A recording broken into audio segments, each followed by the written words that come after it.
o artigo 28 da Lei de Drogas, não importa mas essa mesma lei, né, a Lei 11.343, ela prevê a modalidade de prisão em flagrante, que é a modalidade do flagrante retardado, o diferido, ou seja, o postergado. Ele depende de uma autorização judicial. Ou seja, o agente policial, ele não efetua a imediata prisão, aguardando prender mais autores ou apreender o material do crime. É uma espécie de uma colheita de provas, vamos dizer assim.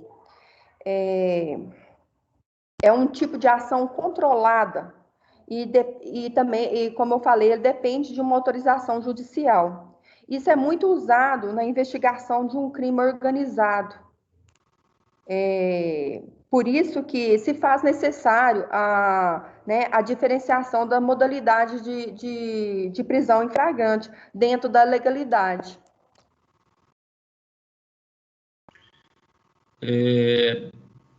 Essa questão, meus caros, está ligada a um tema que eu gostaria de discutir com vocês, que é o artigo 41. O artigo 41 da Lei Antidrogas. Esse artigo, ele fala da colaboração premiada. Ok? Então, essa ideia de... Fala colaboração, mas o certo é delação premiada, surgiu na Lei Antidrogas. Está no artigo 41. E o que ocorre? Por conta desse artigo, nós estamos diante de uma situação que surtiu efeitos estranhos, porque a ideia de uma delação premiada acabou sendo aproveitada na Lei de Combate ao Crime Organizado. E ela teve pouca serventia dentro da Lei de Tráfico. Por quê? Porque uma delação premiada dentro da Lei de Tráfico faz com que o autor apareça alguns dias com a cabeça perfurada de projéteis e certamente a língua cortada e introduzida numa cavidade qualquer. Então, delação premiada em tráfico de droga é sentença de morte. Não interessa em qual presídio, em qual cela, se está solto ou não, a pessoa vai ser perseguida. Ou seja, delação premiada não funciona para crimes da patuleia. A delação premiada funciona para a macrocriminalidade, a corrupção, os crimes da elite, porque em virtude da colaboração premiada, eles saem dali e vão parar à beira de suas piscinas. Certo? Então, colaboração premiada não funciona em tráfico de droga. Não funciona para patuleia, funciona para elite. Ora, diante disto, o que se vislumbra no cenário de crime de drogas é que a elite envolvida no tráfico de droga não é atingida, não é alcançada. É óbvio que não. Vocês acreditam mesmo que um chefe do tráfico mora em favela, que é conhecido por apelido e que está ali disposto a trocar tiro com a polícia? Vocês acreditam nisso? Somente um curso de professor da Atena, professor Siqueira e seu jumento, para fazer acreditar numa bobagem dessa. Mas o senso comum acredita. O senso comum acredita que o tráfico está na favela. E não tem como remover isso do senso comum.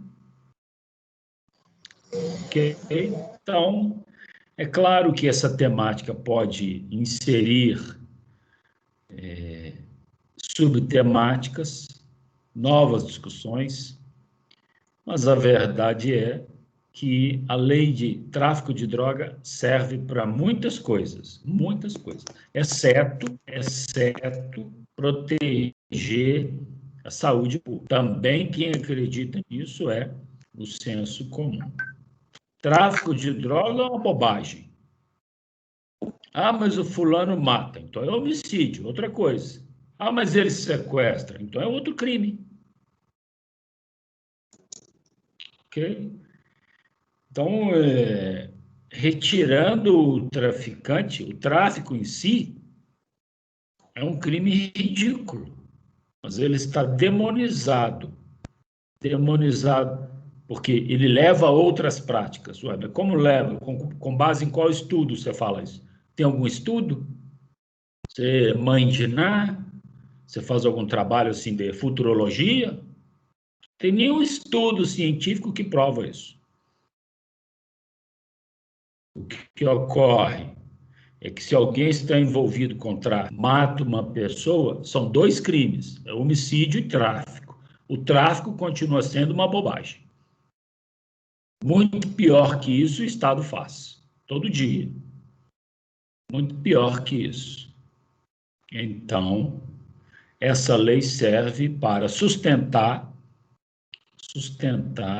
o pilar da criminalização da classe baixa. Se a pobreza hoje é criminalizada, é demonizada, não tenho dúvida. Isso se deve ao tráfico de drogas. O grande satã do demônio criminal das favelas é o tráfico de drogas. Aí, quando você procura ele com uma cruz para achar essa porcaria, você vê que ele é uma bobagem. É uma bobagem.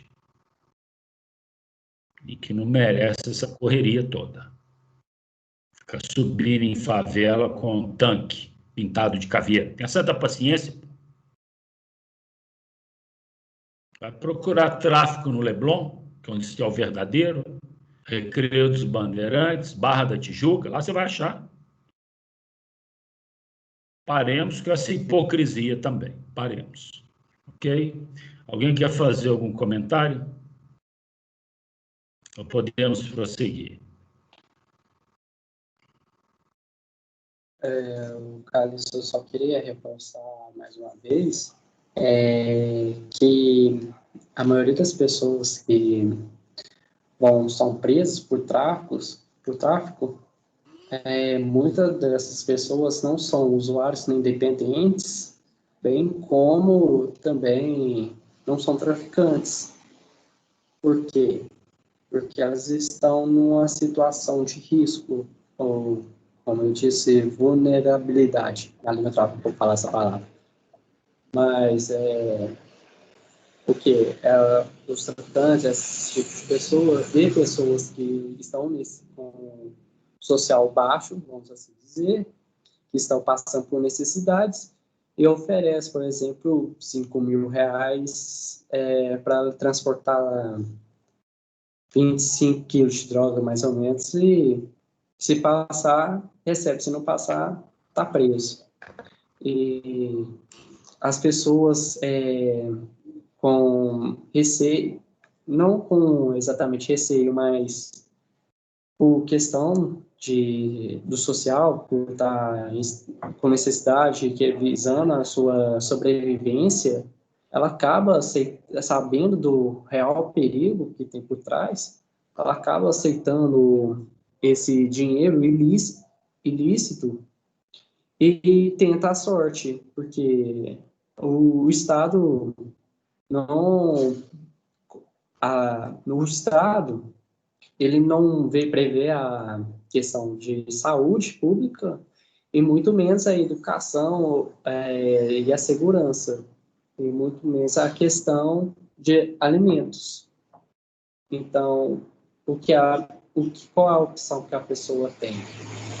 Porque o trabalho hoje em dia não é fácil. Então, a maioria das pessoas que estão presas por tráfico, na maioria das vezes não são usuários independentes, bem como também não são traficantes, e sim pessoas que se encontram em estado de risco social.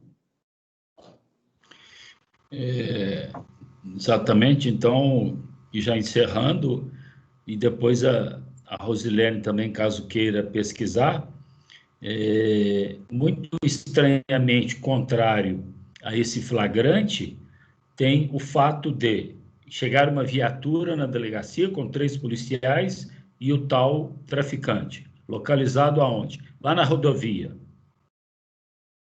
Quem estava lá? Só os 3 policiais, com a barra de maconha.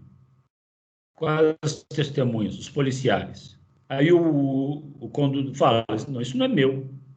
Eles colocaram aqui no carro para me prender. Como fica a situação? E o flagrante é feito. Tem muitos casos de flagrante droga, em que a única palavra que vai ser acatada e aceita é o flagrante da polícia. Ok? Isso requer urgentemente uma reflexão de ordem jurídica, porque é uma forma de conter o poder punitivo. Qualquer um pensa desse jeito. É só ele achar ele no lugar certo. Ok? Isso é muito perigoso. E abre precedentes também perigosos. Só para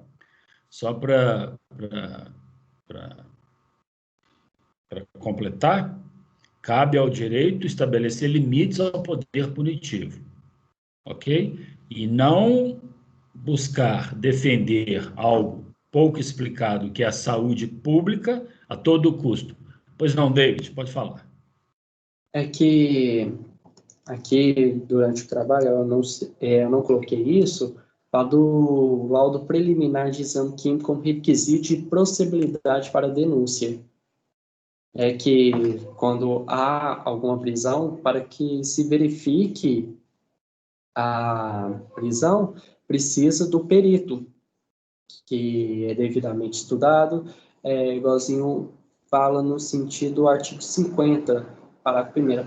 Para efeito da lavratura do auto de prisão em flagrante, estabelecimento da materialidade do delito, é suficiente o laudo de constatação da natureza quanto à quantidade de droga, firmando por um perito oficial ou, na falta deste, por uma pessoa idônea.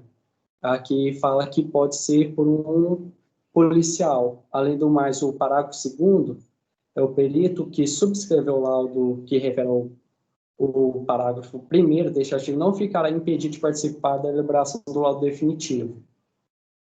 O que eu entendi, então, que na falta de um perito, um policial pode determinar que isso é uma droga, uma substância ilícita, e que se julgará se é ou não durante a fase processual. A questão, veja, o perito é necessário para falar que tipo de droga é aquela, não é? Certo. Testar que tipo de droga, isso é óbvio. Mas a questão que está na pendência é a forma como a prisão foi feita. É isso que está sendo discutido. Então, chega uma viatura lá com um sujeito que foi localizado na estrada, pelo menos é dito isso, com a droga. Aí você vai e faz a perícia, e de fato é droga. Então, a questão não é o laudo pertinente à constatação da droga. Isso tem que ser feito. Eu estou falando em relação às circunstâncias da prisão. Certo?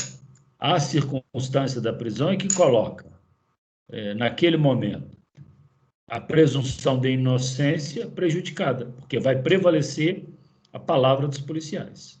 E isso é perigoso. Tem que fazer, pode fazer, mas que é perigoso Isso é um perigo, certo? Então, a fala de vocês foi muito importante, muito proveitosa, ajudou bastante.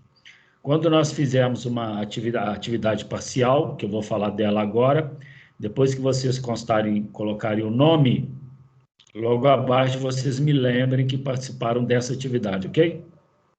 Correto. Então, o que nós vamos fazer agora, dando sequência à aula? Antes de eu passar para a última parte da aula, alguém quer falar alguma coisa? Quer fazer algum comentário?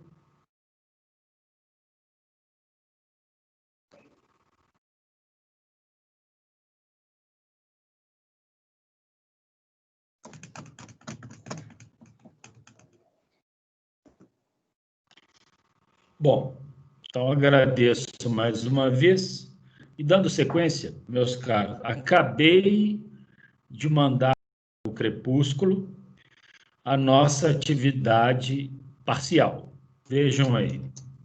Espero que o líder tenha condição de repassar, ou repassem aí entre vocês a nossa atividade parcial. São 3 questões que eu vou comentar com vocês agora, para indicar como eu quero e o prazo de entrega. Vocês podem, por favor, abrir aí agora?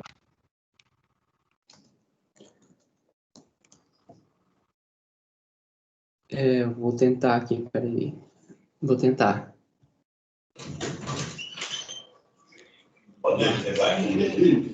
Dos crimes em espécie. Dos crimes em espécie, artigo 203 adiante. Isso, exatamente. Então, todos abriram? Sim. Sim. Então, vamos às questões. Então, vocês vão colocar os nomes, e aí o David e a Rosilene coloca depois dos nomes, coloca vírgula, abre um parêntese, e me lembra dessa participação na aula, coloca o nome, aí depois vem num vídeo. Tem um vídeo aí que eu estou mostrando para vocês um caso de um pastor ressuscitado morto. Ok? E eu quero saber se essa prática se constitui em crime. É crime fazer isso? E ainda, se pode ser tipificado no artigo 283 do Código Penal. Aí vocês vão falar se é crime ou não, e se pode ser enquadrado nesse artigo 283, que é o artigo de charlatanismo. Aí vocês vão falar, sim, isso é crime por causa disso, disso, disso, disso, disso. Ou não, não é crime por causa disso, disso, disso. Então, é uma questão que vocês vão pesquisar e me responder. 10 linhas. Não se esqueçam, 10 linhas. O vídeo está aí. Mandei para vocês. Está logo abaixo aí. E ressuscita, sim, sem nenhuma vergonha, sem nenhum constrangimento, certo? Então, a segunda questão, é sobre crime organizado, que é a Lei 12.850. Também já comentamos aqui.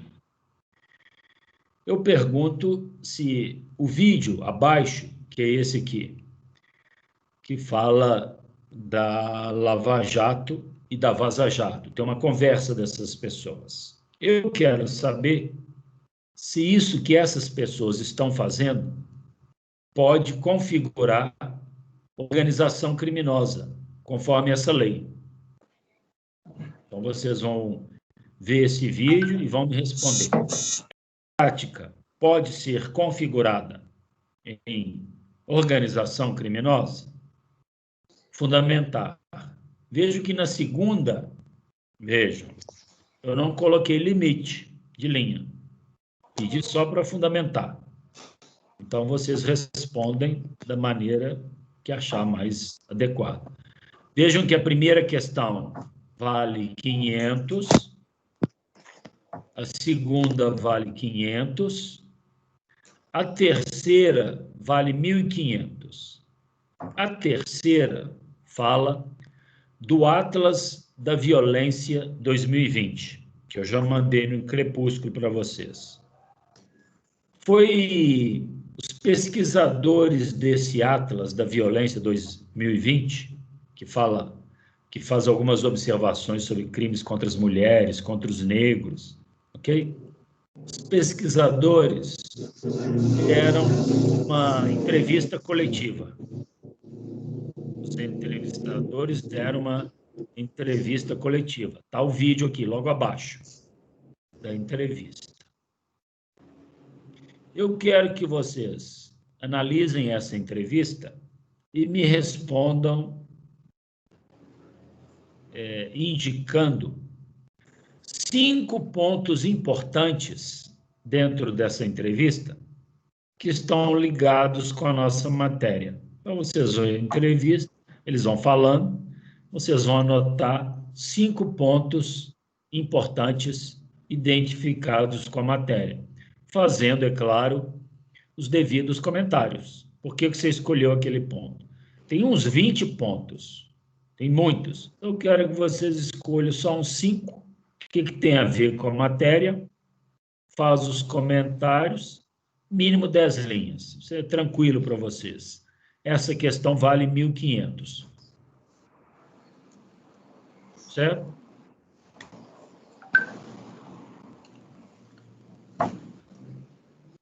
Certo. Alguém quer fazer alguma pergunta? Quanto tempo você dará para fazer? Esse trabalho? Nós vamos fazer o seguinte. Vocês vão me entregar amanhã às 19 horas. Às 19 horas. E quando que nós vamos começar a fazer essa atividade? Agora. Agora. Vocês ainda têm um resto de aula. Provavelmente, nesse resto de aula, vocês farão pelo menos uma questão. Provavelmente, as 2 primeiras, vocês pelo menos terão condição de rascunhá-la agora à noite. E depois, dá uma olhada nesse vídeo, explicando o Atlas da Violência, e anota lá os 5 pontos identificados com a matéria. Terão amanhã o dia inteiro para fazer isso. Às 19 horas, eu fecho a possibilidade de entrega. Professor Calixto, Pois não há não. possibilidade dessa prorrogação por um tempo maior, não? Além das 17 horas? Por quê? Porque, vamos dizer, eu não tenho o dia todo, então eu já vou ficar bastante tempo fazendo o máximo de questão que eu consigo fazer hoje à noite. E eu chego do serviço 6 horas. 6 horas e ainda tenho outro, eu tenho 2 serviços, entendeu? Então eu chego 6 horas e vou para outra ainda antes de vir assistir a aula. Então, para mim, esse tempo é um pouco complicado. Teria essa possibilidade de estender um pouco essas horas?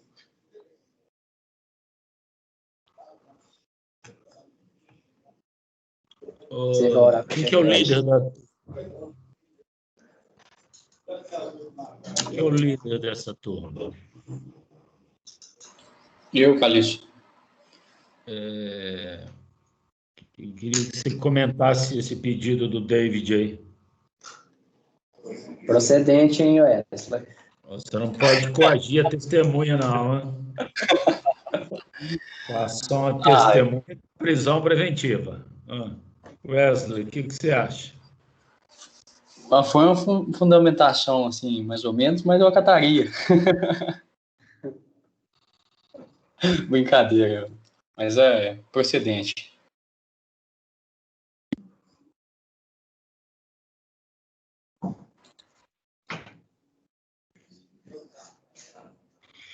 Bom,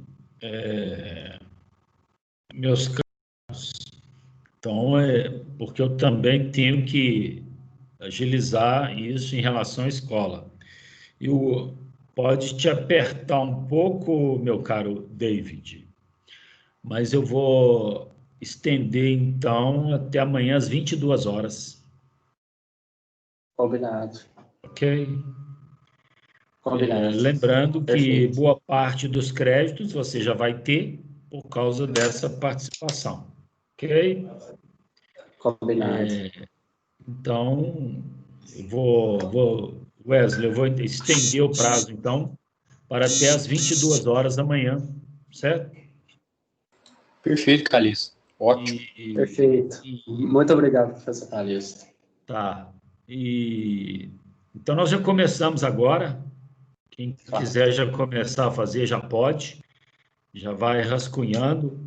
Mas eu tenho certeza que o David vai dar conta de fazer isso antes, certo? Mas, de qualquer forma, ele tem até as 22 horas da manhã. Ele não, a turma tem até as 22 horas da manhã para fazer. Vocês farão isso mais rápido do que imagino. Mas, de qualquer forma, fica assim combinado. Alguém quer falar mais alguma coisa, fazer alguma ponderação? Eu gostaria, Calixto. Pois não. Gostaria de parabenizar o senhor. Seu aniversário hoje. Certo. A Danilza, Muito obrigado. Parabéns, viu? Muitos anos de vida para o Parabéns, senhor. professor Calixto. E conquistas. Muito obrigado. Okay. E parabéns pelo professor, pelo conhecimento, pelas aulas. Muito bom, continua assim. Obrigado. Para mim é uma honra poder debater com vocês e trocar experiência de vida com pessoas tão importantes assim, ok? Quero que fique claro que eu aprendo muito com vocês, tá bom? Todo dia, quando eu termino uma aula, eu saio já com alguma coisa mais nova para me refletir. Agradeço muito poder dividir isso com vocês, tá bom? Professor Calixto, só uma observação aqui. Eu Pois quase não. o Wesley ia falar isso, tá? Tá certo. Brincadeiras à parte. Vocês Obrigado. dividem isso aí. Ok. Professor Calixto.